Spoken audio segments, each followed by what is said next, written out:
Yani ki deyir o Sənem kızı ki alanmamışam. Anam deyər day bala Sənem'den 2 de 1 yaştasınız. Ama Sənem ancaq səndən 6 ayda böyükdür. O əvvəldə çeşmə başında buna əmi demişdi Sənem. Aman qardaş yaşım çıxdı yadımdan. Bulaq üstə elə gördüm Sənəmi. Qızın adı Sənəm idi ha. Sözlər cinasdır, kəlmələr birdi, məniləri ayrıdır. Sən heç dil tapa bilməzsən ha, onda dodaq dəyməz şeir olar. Heç dildə dodaq dəyməz şeir yoxdur. Amma Türk dilində bu qüdrət var. Türk xalqımız xaricəli, daxiləli. Hər yerdə yaşayıb sağlığına möhkəməl çalar. Aman qardaş yaşım çıxdı yadımdan. Bulaq üstə elə gördüm Sənəmi. Bir göz vurdum yaman getdi hədərə. Gülüb dedi qocalmısan sən əmi. Sənəmi, qızın adı Sənəmdir. Bulaq üstə elə gördüm Sənəmi. Bir göz vurdum yaman getdi hədərə. Gülüb dedi qocalmısan sən əmi. Dedim ay qız haralısan, gözəlsən. Yoxsa süzüb səmalərdən gəlirsən. Üz tutdum üzünə dedim gözəlsən. Dedi onun qaydı qalıb Sənəmi. Burada əlamət sual var da. Sənə nə deyirə mən gözələm, qoy sevgilim desin. Dedim hə, uman yerdən küsəllər. Əmi qızı da məndən umuqdur. Dedim gözəl, sənin umacağın var. Dedi kəsə danış, sözünü qutar. Dedim yaxşı göz vurmuşam, özümə qaytar. Dedi Əyyub gəl allatma Sənəmi. Sən göz vurmuşsan, mən vursam nə olar? Deyir, həmən Sənəm ayrı düşdü, o ayrı hərəkətli, mən də ayrısını aldım da. Zaman dolandı, 72 yaşım var. Janviyadır, Bakıda xiyabanla gedirəm, özünüz biləsiniz, soyuq olur bu Janviyada. Xiyabanla gedirəm, gördüm bir qadın xəylağı, qoca bir arvad bürünüb, gözündə eynək, əlində əsa düz gəlir mənim üstümə. Dedim, kör olar mənə ayaqlar bu. Yaxınlaşan deyir, əlin uzatdı, salam ay Əyyub. Salam ay Əyyub. Bir baxışla baxdım, bu həmən Sənəmdir. Yapışdı biləyimdən, dedi, Əyyub, sən Allah soyuq da olsa, xiyabanın qıranda bu ostolun üstündə biraz oturaq. De görüm, dünya nədir keçdi? Neçə gəlinin oldu, neçə oğlun oldu, neçə qızın oldu. Deyəndə deyir, o xatirələr şiş kimi gəlib gözümə bat edilər. Deyir, o zaman ki, gənc idik, cavan idik. Kəndimizin otayda bir meşə vardı. Deyərdik, gün batanda, qaranlıqlıya da sən də o meşəyə, mən də. O meşədə süpəcən pıçıltıya danışardıq meşədə də. Niyə? Anasının qorxusundan. Meşənin həyatda bir xan çınar vardı. Biri də üstüdə, biri çavanda. Bu xan çınarda bir təhərlə ayrılardıq. Bir gün buna alma kəsirdim, bıçaq barmağımı kəsdi. Bu ağladı. Başımda bir yaylıq var, ağappaq, gəncə yaylığı. Onunla barmağımı bağladı. Biraz əllərimi qucağında saxladı. O xatirələr şiş kimi gözümə batır. Bu ki dedi, dünya nədir keçdi? Dedim, qulaq as deyim.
günlərə yoy yoy bir anlıq. Bax sözə, deyir o vaxtdan o ki dedi dünya nəcür keçdi, 72'li o da məndə, 6 ayda məndən deyir yekədir. O vaxtdan dünyanı qara görürəm, hangi vaxtdan? 10'da ki ayrıldıq 19-20'də. O vaxtdan dünyanı qara görürəm, varlığımda sən yaratdın qaranlıq. Varaqlayaq xatirələr kitabın, gəl qaydaq o günlərə bir anlıq. Olar adam bir dəqiqə qayda o cavanlığına imkan yoxdur ki.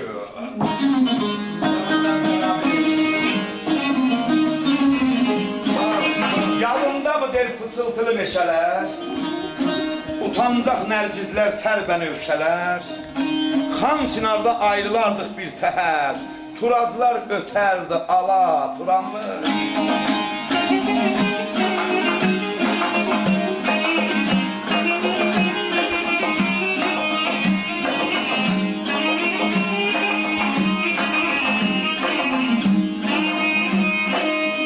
Amele yanında mı bıçak kesti ağladın mı?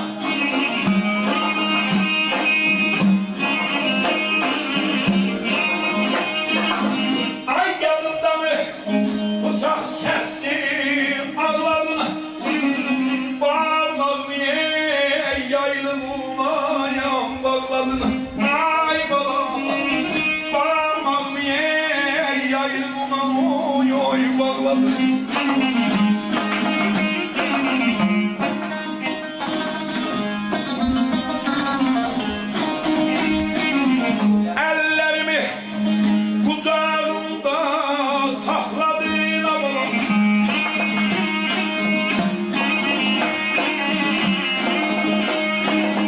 Hanı o kaygılar ey canıyor yamanlık. Hanı o kaygılar canıyor yamanlık.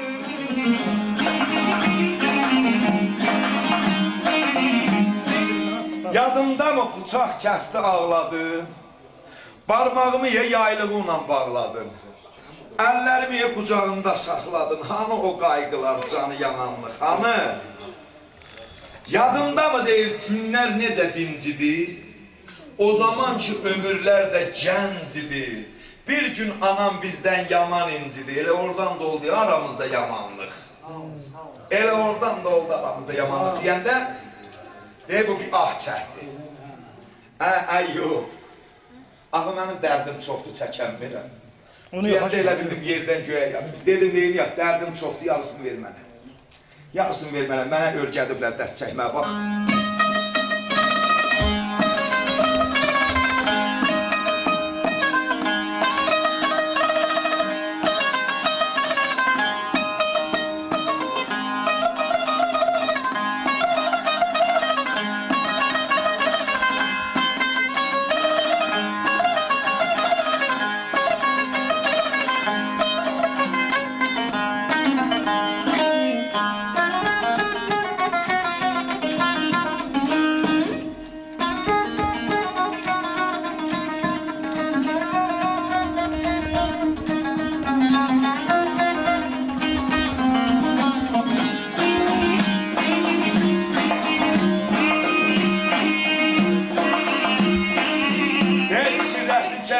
Özü da yadındadır, yoksa unutmuşsan, yadından çıxartmışsan.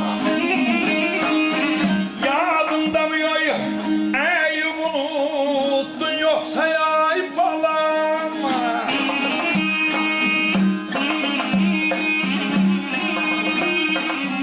Gel böyle hikâmini yoksa yine çoksa.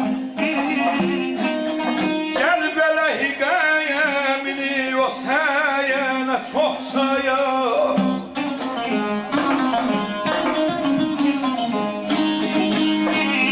Ben çekebilirim nece yay dert olsa yapamam.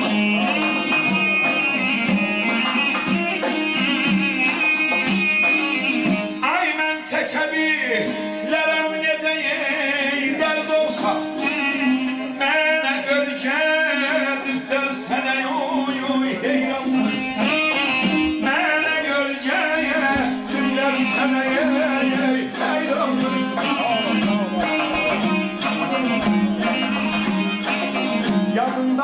yok, unuttun yoksa. Gel böyle qəmini o sənə çoxsa. Mən çəkə bilərəm necə dərd olsa, mənə örgədiblər der sənə heyranlıq.